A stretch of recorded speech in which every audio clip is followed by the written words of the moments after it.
Hello guys, so this video is continue part of the previous video. In that video I was showing you how to call the action using the JavaScript.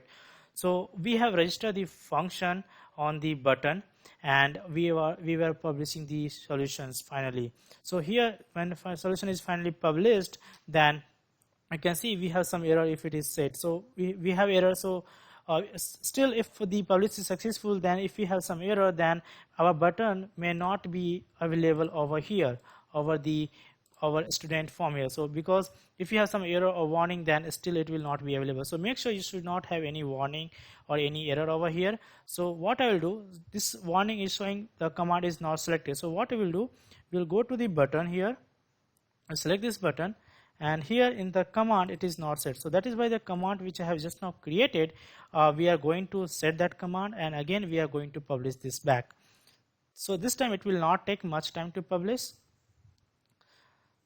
So once after setting the command, the solution is published and deployed, then we can see the button on the home screen of the student entity, and it will take some couple of minutes, around 4 to 4 to 5 minutes it will take, and finally the button will be visible to us on the home screen of this student. So let's see, the solution is finally deployed successfully. We will wait for that.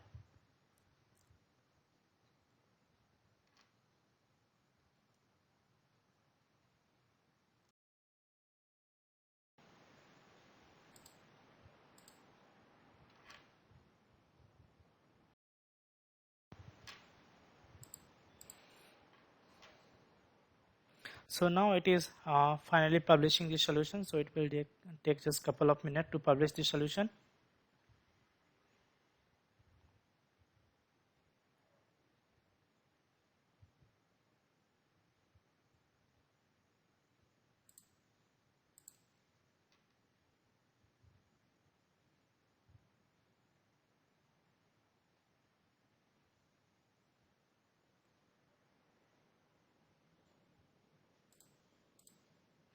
Let me refresh this page.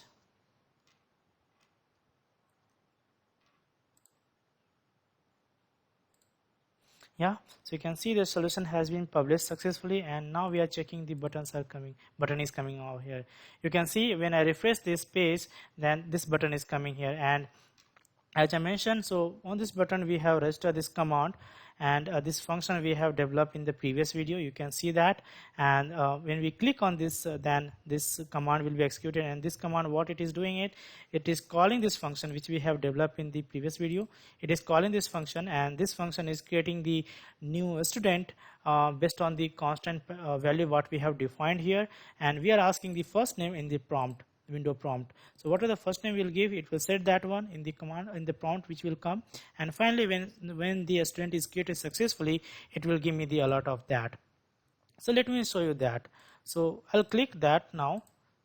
So you can see the prompt is asking the student first name. So let me give the student first name as student from action. Okay, and click OK. Okay, so a student has been created successfully. So means our piece of code, this one, it has successfully created. So now let's check if the student has been created.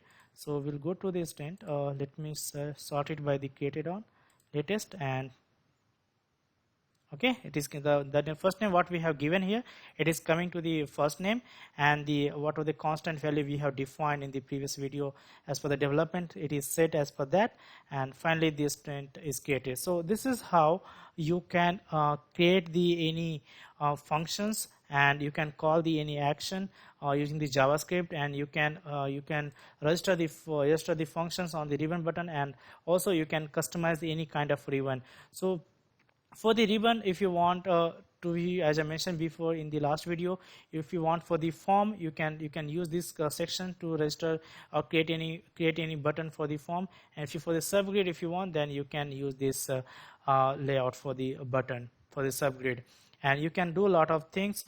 And this is what in this video I wanted to demonstrate, and I hope this video was useful for you and you have learned something, and thank you for watching this video, guys.